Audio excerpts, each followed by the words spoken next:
There is absolutely nothing in the world that seduces us quite like the smell of a brand new car, because from the moment you walk onto that dealership lot, everything is designed to bypass the logical part of your brain and hit you right in the emotions. You see the gleaming paint under the showroom lights, you sit in that pristine driver's seat that nobody else has ever owned, and for a few minutes you convince yourself that you deserve this upgrade because you have worked hard and your old car is starting to feel a little tired.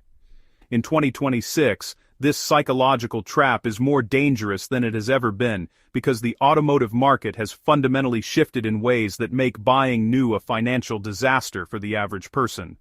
We are going to walk through exactly why signing those papers today will likely lead to serious buyer's remorse within 6 months, and more importantly, I'm going to show you a specific strategy at the end of this video that allows you to drive a reliable modern vehicle without lighting your financial future on fire. The first and most painful reason you will regret this purchase comes down to the aggressive depreciation curve we are seeing in the 2026 market. We have all heard the old cliche that a car loses value the moment you drive it off the lot, but that advice does not even begin to cover the reality of what is happening right now. In previous years, depreciation was a slow leak, but today, with inventory levels back to overflowing and manufacturers artificially inflating MSRPs, that initial drop is more like a cliff. When you sign for a new car today, you are instantly underwater on the loan because the gap between the retail price and the resale value has widened significantly. You are essentially paying a premium for the privilege of being the first person to peel the plastic off the screens, and that privilege is costing you thousands of dollars in the first 60 seconds of ownership. If you tried to turn around and sell that car a week later, you would realize that you just vaporized a massive chunk of your net worth that you can never get back. This brings us directly to the second trap, which is the terrifying reality of financing a vehicle in the current economic climate. Interest rates might fluctuate, but the days of 0% financing for everyone are largely gone, and even if you have good credit, the cost of borrowing money adds a massive hidden tax to your purchase. When you look at the average monthly payment for a new car in 2026, it has crept up to a level that used to be a mortgage payment in some parts of the country. Dealerships will try to distract you from this by stretching the loan term out to 7 or even 8 years, asking you to focus only on the monthly payment rather than the total cost of the car. If you fall for this, you end up paying nearly double the car's actual value by the time you make that final payment, and worse, you will likely be driving a car that is broken or obsolete while you are still sending a check to the bank every single month. Speaking of ongoing costs, the third reason for regret is one that almost nobody calculates until the first bill arrives in the mail, and that is the exploding cost of insurance. In 2026, insurance premiums have surged because modern cars are no longer just mechanical machines. They are rolling supercomputers wrapped in sensors, cameras, and radar systems. A minor fender bender that used to cost a few $100s to fix with a hammer and some paint now requires recalibrating sensitive electronics and replacing patented parts that are often on backorder. Insurance companies have passed these costs directly onto you, meaning that insuring a brand new vehicle is significantly more expensive than insuring a model that is just a few years older.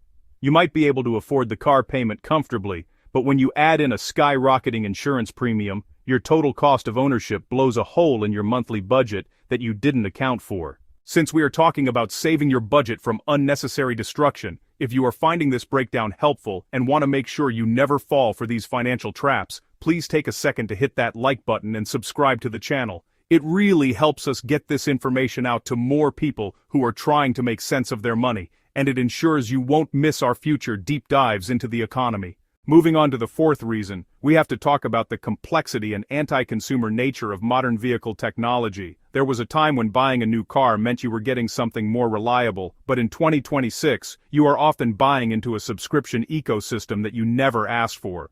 Manufacturers are increasingly locking features like heated seats, remote start, or advanced navigation behind monthly paywalls, meaning you don't actually own the full functionality of the car you just paid tens of thousands of dollars for.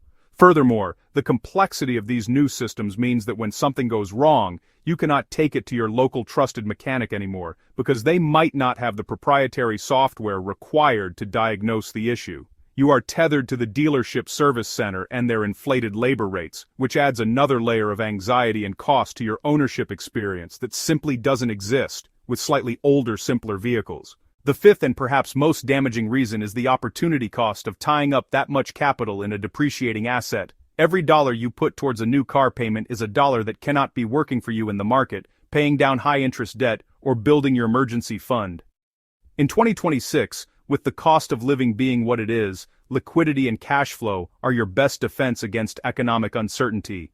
By locking yourself into a massive car payment, you are increasing your fixed monthly expenses and reducing your flexibility. If you lose your job or face a medical emergency, that new car in the driveway becomes a heavy anchor that drags you down, whereas having that money in a high-yield savings account or an investment portfolio would provide you with a safety net. The temporary dopamine hit of a new car is never worth sacrificing your long-term financial security and peace of mind. So, if buying new is a trap, what should you do instead to get around comfortably without looking like you are driving a junker? The solution lies in targeting the sweet spot of the used car market, which generally consists of vehicles that are 3 to 4 years old. And the specific age range is the golden zone, because the original owner has already absorbed that massive initial depreciation cliff we talked about earlier. You are getting a modern car with modern safety features, and often relatively low mileage, but you are paying a fraction of the original sticker price. These cars are often coming off leases, meaning they were contractually obligated to be maintained well, giving you a level of reliability that rivals a new car without the financial hangover. To execute this strategy effectively, you should look for certified pre-owned vehicles that come with a manufacturer-backed warranty, giving you that peace of mind without the new car premium. Furthermore, you need to adopt a financing rule that keeps you safe, such as the 20-4-10 rule, where you put at least 20% down, finance for no more than 4 years, and keep your total transportation costs under 10% of your monthly income. By sticking to these parameters, you ensure that the car serves you, rather than you serving the car loan. You get 90% of the new car experience for 60% of the price, and you keep the difference in your pocket where it belongs. Ultimately, the goal of Everyday Money Explained is to help you see past the marketing and understand the real math behind your choices. A car is a tool to get you from point A to point B, not a status symbol worth bankrupting yourself over. By opting out of the new car game in 2026, you are making a conscious decision to prioritize your wealth over your image, and that is a move your future self will thank you for. If you enjoyed this video and want to join a community of people getting smarter about their money, please subscribe and don't forget to hit the like button because I have plenty more videos on the way. I also want to hear from you in the comments below. What are you currently driving? And are you planning to upgrade at some point this year? Are you going to drive your current car until the wheels fall off? Or are you looking to try following the advice from this video? Let me know your thoughts down there. I monitor all comments and will respond, and I will see you in the next video.